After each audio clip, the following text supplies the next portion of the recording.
Well, hello again everybody.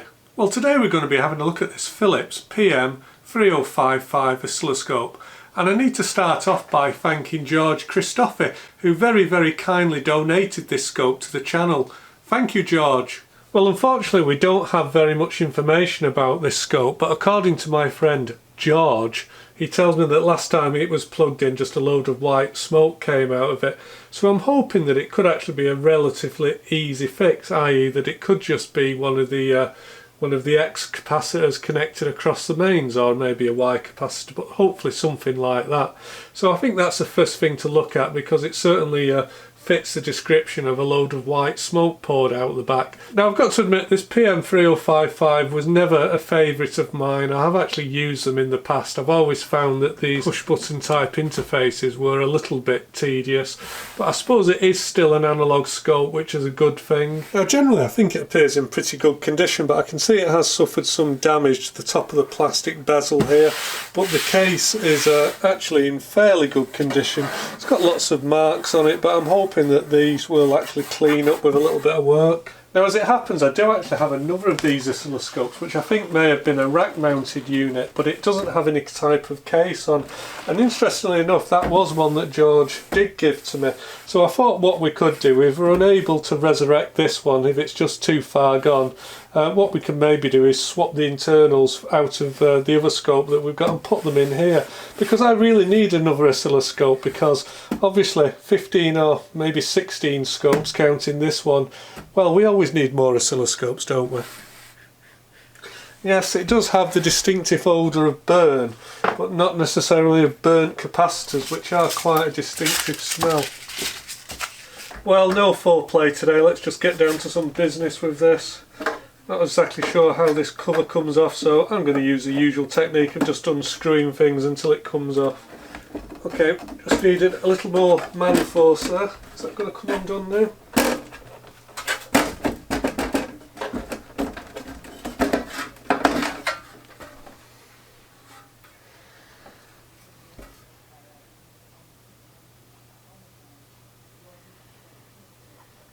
Well, can you see anything obviously fried? Oh, yeah, just stink of something in this bottom corner, so maybe we'll get lucky and it is just a capacitor. So how do we get this thing out? Well, perhaps it comes off from the bottom. Maybe we have to turn it over. Oh, what was that that just fell out? Hopefully nothing important. Now I've taken the covers off, the smell of burning in my little workshop has suddenly increased. Now, somewhere in the distant past I actually bought one of these Ballantine scope calibrators, but when I came to plug it in earlier in the year it did nothing, there was no output from it. So if this ends up being an easy repair, maybe we'll take a look at that Ballantine calibrator, because that might be an interesting thing to also repair.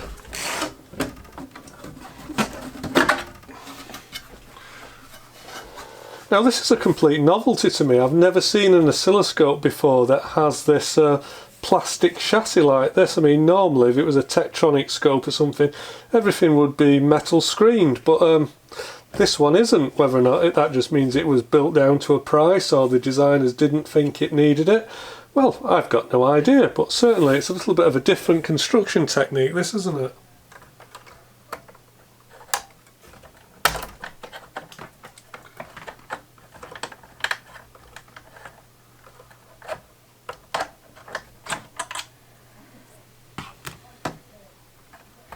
One thing that I can't see at the moment is any of those dreaded tantalum capacitors, so I guess that's a good sign. And also the other thing about this, apart from these boards which are actually upside down, well, apart from the ones that are upside down and we can't get at, it doesn't look like such an awful thing to work on. Got to admit, this thing does look quite nicely assembled. The connectors are all very nicely keyed and everything like that. Well, I'm actually genuinely struggling to get this board out here because, well, the bail arm seems to appear to go through the circuit board, but you can't get the bail arm off because the clips that hold it on are behind the circuit board. Now the other thing is, I'm not exactly sure how these plastic clips on the side work here, because I've tried pushing them, pulling them, and apart from them looking like they're about to break in half, which obviously they're all plastic, if we get it wrong they will break, I'm not sure how to release it. Come on, circuit board, come on, you little bugger. I think when this goes back in it's going to have a bit of silicone lube on it or something.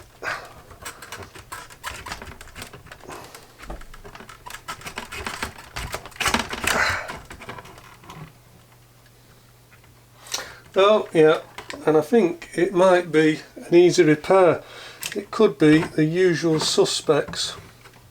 You know, I don't actually like working on oscilloscopes that much. I find oscilloscopes quite difficult to work on. They're a bit above my pay grade. It isn't so much the complexity of them, it's just that everything is very difficult to get to, and that's why I don't generally like working on scopes.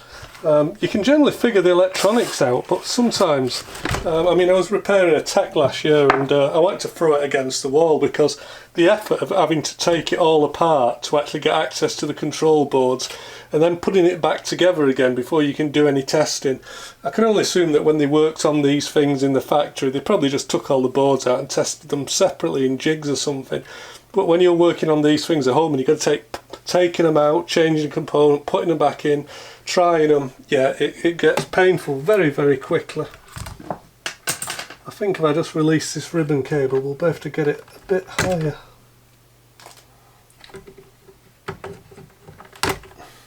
And it really stinks now of burn.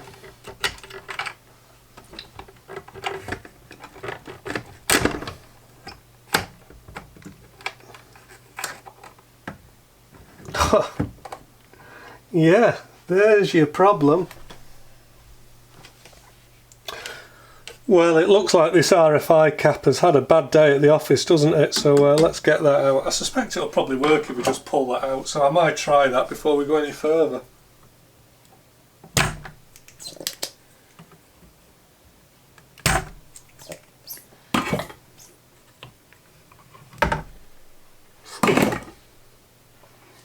Okay, so that's 0.22 microfarads at 250 volts, and I think that's one of the most exploded across the mains caps that I've ever seen. It really is quite horrible. Yeah.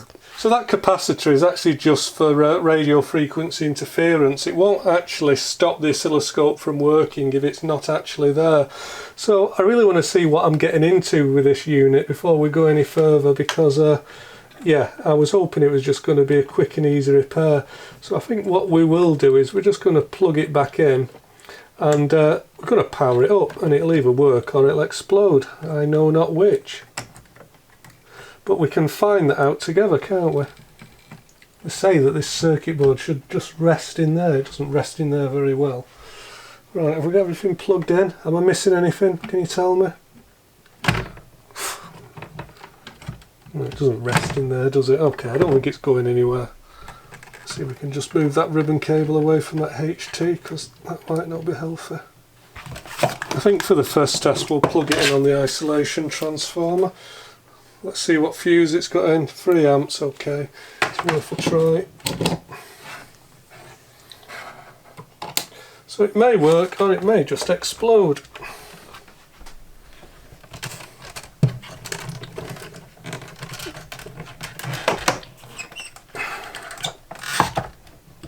Okay, can you guys see okay? I don't want you to miss anything. Let's try switching on.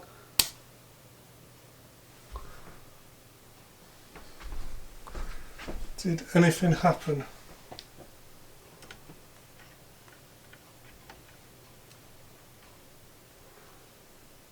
Okay, well we've got a beam. And usual caveat, I've got no idea how to work this thing. Oh, the scale illumination works.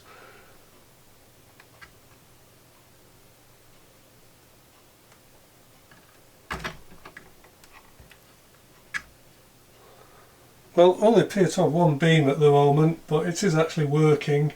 I'm just wondering if we only have one beam because I've only got one beam switched on. So how do we switch the other channel on? This is one of the reasons that I just detest this scope. I mean, admittedly, I'm using it for the first time and I haven't read the manual, but you shouldn't need to read a manual to work a piece of test gear. You really shouldn't. Okay, there's A and B.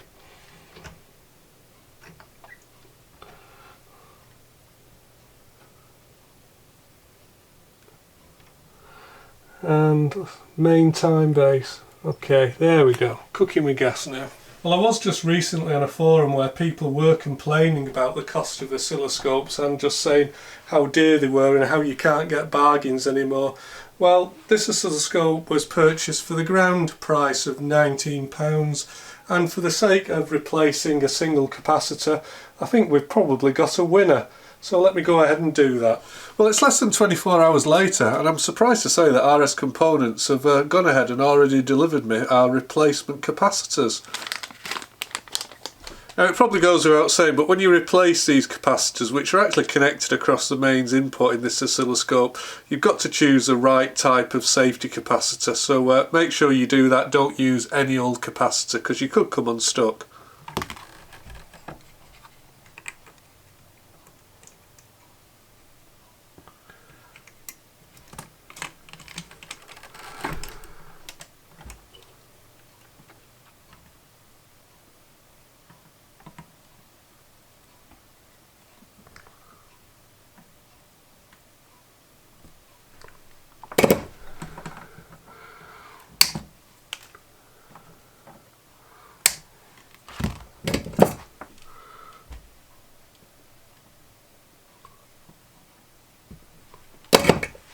Well, I actually had a lot of trouble getting this board out. You can't actually see it on camera at the moment. There is some clips at the bottom end of the scope here, some plastic clips, and it tells you in the instruction manuals to push the clips in and then the board will release. But the problem is you can't push the clips in because the edge of the circuit board gets behind the plastic clip. So it doesn't matter how hard you press, the clips don't release. But this gap here where when you push it down the clip goes into, the actual PCB sits behind it, so you can't push it down. So I actually pulled the board out from the top, which isn't the correct way to do it. So if you're wondering why I actually did it like that, that is the reason. Now apparently this is actually quite a common problem with these scopes. I actually you know, had a look on the EV blog forum, and lots of people report that they have lots of problems trying to get these boards out. So yeah, that was the reason why we did it the way we did it. Yeah, this thing really is quite a pain to work on actually.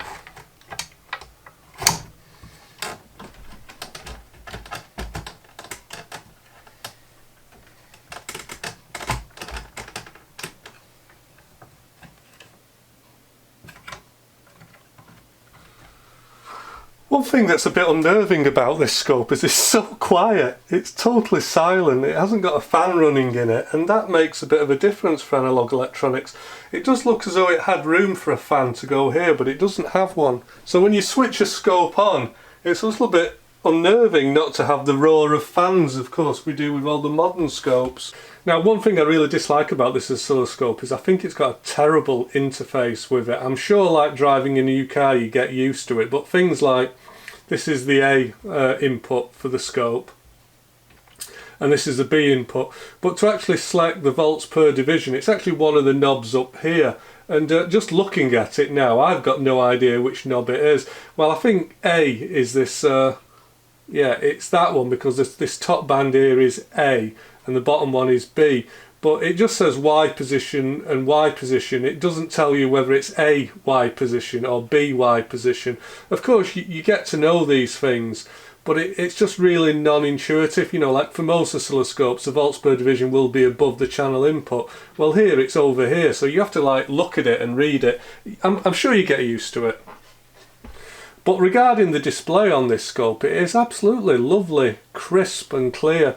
It focuses really tightly. It's probably one of the best scope displays I've actually ever seen this. So just taking a final look at this oscilloscope before we put the lid back on it, I can actually see that It's actually incredibly clean inside. Normally you would expect to see quite a lot of dust in an oscilloscope. I suppose that's partly because a lot of test gear has fans in it and it draws the dust in which settles and it doesn't come out again. But looking at it inside, this is very, very clean. So I suspect that this scope has had very little use. I can also see that at some point in the past somebody's bothered to put some new capacitors in it. Of course it's got a lot of the old blue capacitors, the Philips capacitors in it, but I'm not going to start checking into it because the scope seems to be working fine. Looking at the trace, it's pin sharp and there's no ripple or anything like that on the traces, which often occurs when these capacitors start to fail. So I'm going to make the assumption that we don't really need to go digging or looking for problems. Now, just while I was playing with it with the covers off, I did think about doing some calibration on it. I did check the calibration and all I can say, it's pretty near perfect. It certainly isn't far enough out to start pot twiddling. If it was grossly out we would, but the way I look at an oscilloscope, they're kind of approximate indication. A scope isn't a voltmeter and yeah, you shouldn't really treat it as such. So the calibration is pretty spot on anyway, so we've got no worries. So I think all that really remains to do is on this very non-challenging video, it's nice to get some low-hanging fruit. All we're going to do is put the cover on and I think call it done. Can somebody remind me what this PET stands for? I've seen this before on test gear and I've forgotten. I don't know if it's a government stamp or is it something to do with, I don't know, physics, education, training, I don't know. PET stands for something, doesn't it? It's very common to see it printed on test gear. I've forgotten what it is, or it could even be Peterborough something or other. I've definitely seen this on test gear before, but I've forgotten where it comes from. Maybe you remember.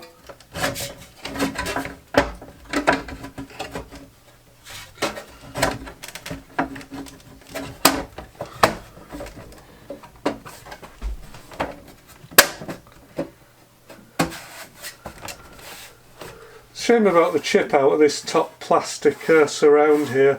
It's got a little piece missing. I think I might have a spare scope frame somewhere, so maybe I'll see how this comes off, and if it's not too much trouble maybe we'll swap that out. So I did go ahead and I've had these covers in the sink downstairs, and I'm glad to say, having given them a good wash, the smell seems to have died away in my workshop. The smell of that X capacitor having killed itself, it absolutely stunk the place out. It was yeah, it was a real mess. Again, you've got a wonderful view of the underside of this scope. I'm sure you'll agree that this is a really unusual manufacturing technique. In all the other scopes that I've seen, I've never seen a plastic bodied one like this, a plastic chassis, very unusual.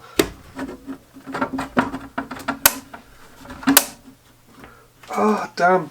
I can see how that piece got broke because I've just broke another piece off there. Damn. I think the plastic has just gone hard after all these years. Hopefully we can find that piece of plastic and glue it back on. So unfortunately, just as I closed this cover down, it just broke off this little edge here, which is very annoying because any damage to a scope's annoying. I'm not sure there's anything I could do to prevent it because it is just a tight fit, very tight fit trying to get this cover on. It's almost like maybe the plastic chassis on the oscilloscope, maybe it's slightly distorted. It's an interference fit, and yeah, as I just pushed the cover home I just heard a little crack and the end just pinged off it. I don't think I could predict that or have prevented it from happening, sadly. Well, no doubt this will almost certainly end up in me gluing myself to this piece of plastic, but yeah. So it goes, eh?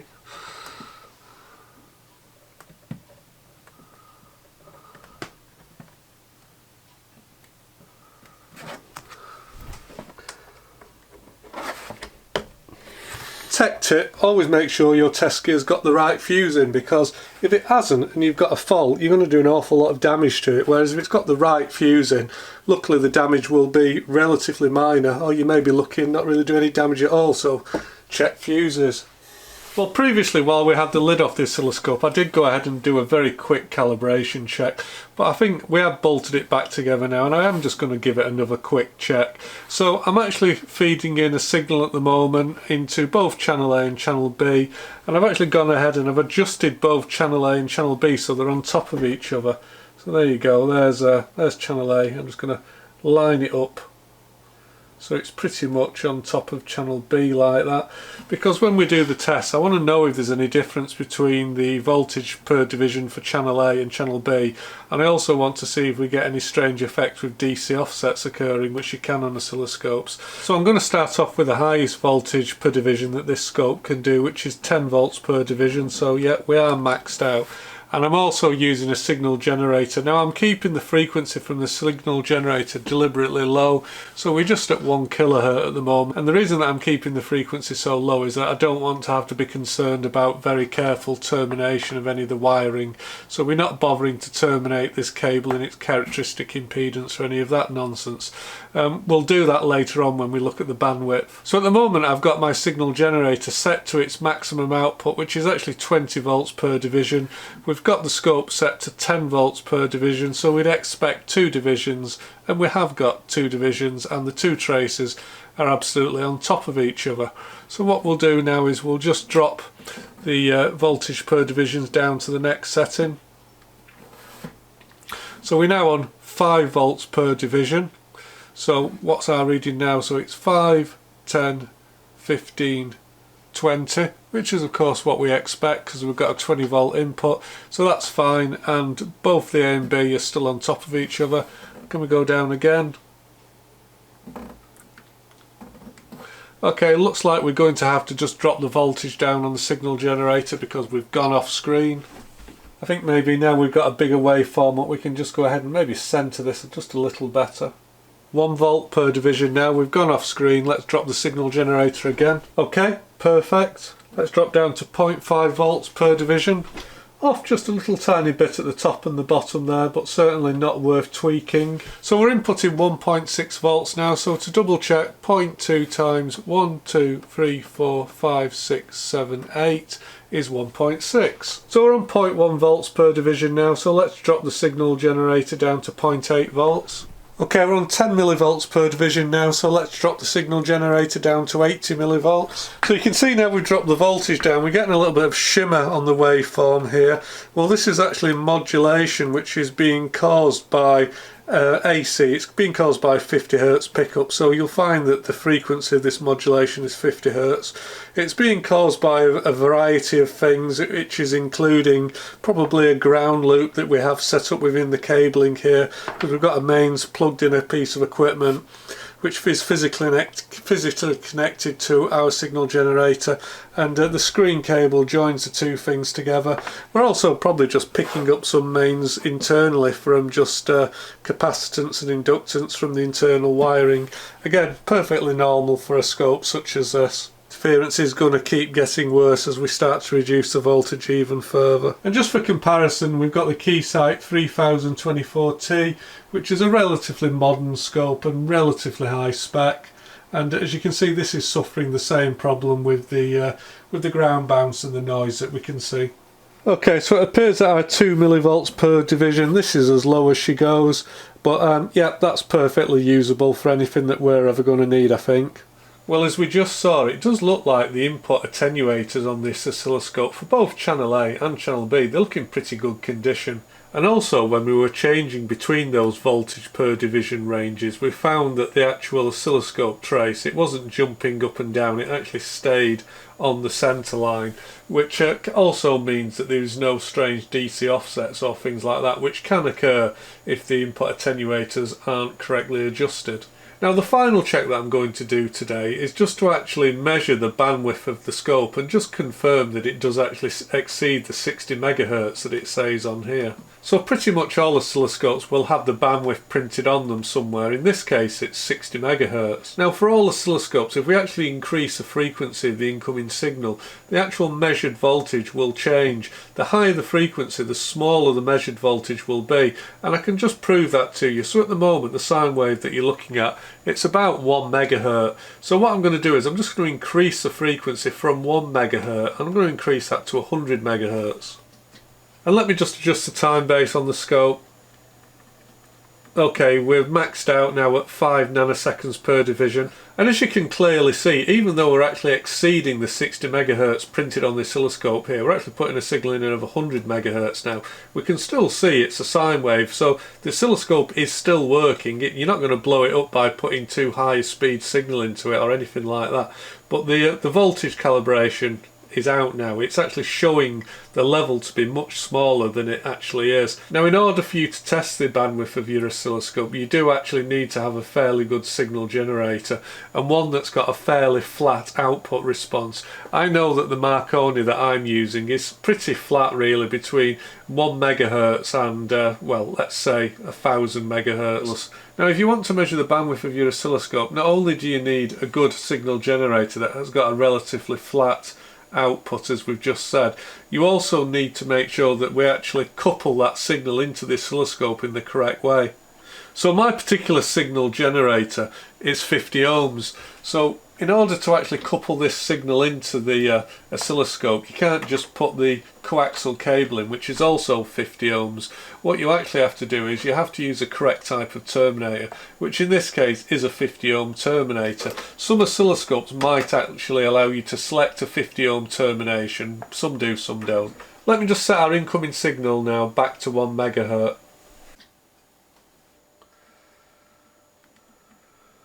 So bandwidth is actually measured at something that they call the -3 dB power point.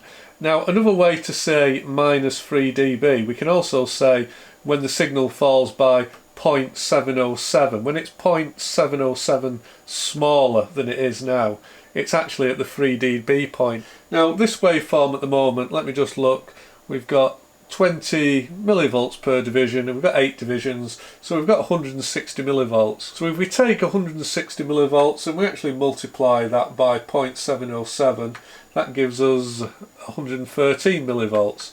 So basically what we want to see is when our actual signal here has fallen to 113 millivolts, that's at the 3 dB point. Let's go ahead and increase this signal to 60 megahertz. So we can actually quite clearly see now, as before, that now I've increased the signal from 1 megahertz up to 60 megahertz. It now looks smaller on the scope, even though the level from the signal generator hasn't actually changed.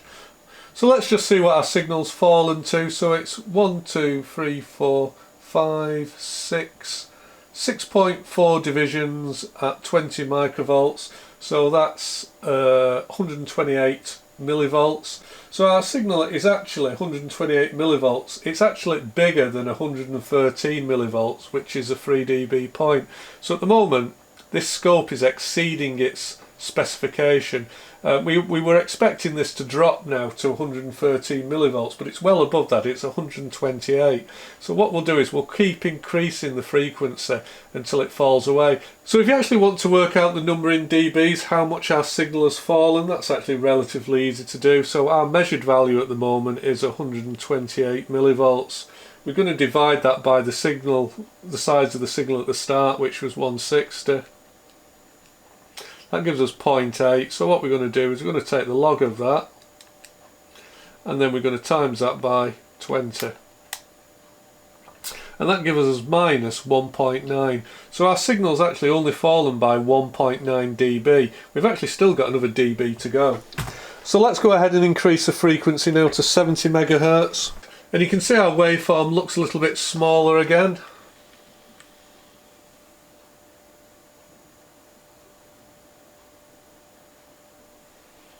So what's the level of our signal now? It's 1, 2, 3, 4, 5, 5.9 divisions times 20 is 118 millivolts.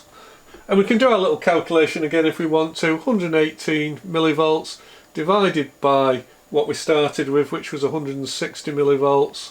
Take the log of that and multiply it by 20.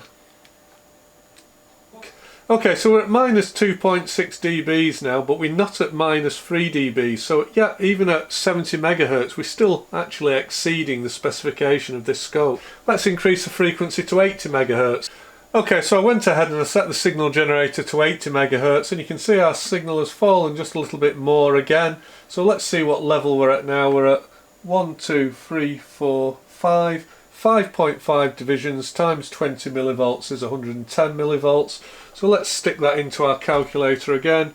110 divided by the start signal, which was 160, equals 0.68. I'm going to take the log of that, and then we're going to multiply that by 20. Okay, minus 3.2. So 80 megahertz was a bridge too far, because we've now exceeded the minus 3 dB point, because we're at minus 3.2 now. So I suspect that, let's say that the actual bandwidth of this oscilloscope is probably around 75 megahertz. It certainly exceeds the 60 megahertz that the manufacturer's telling us. So yeah, this old girl's doing well.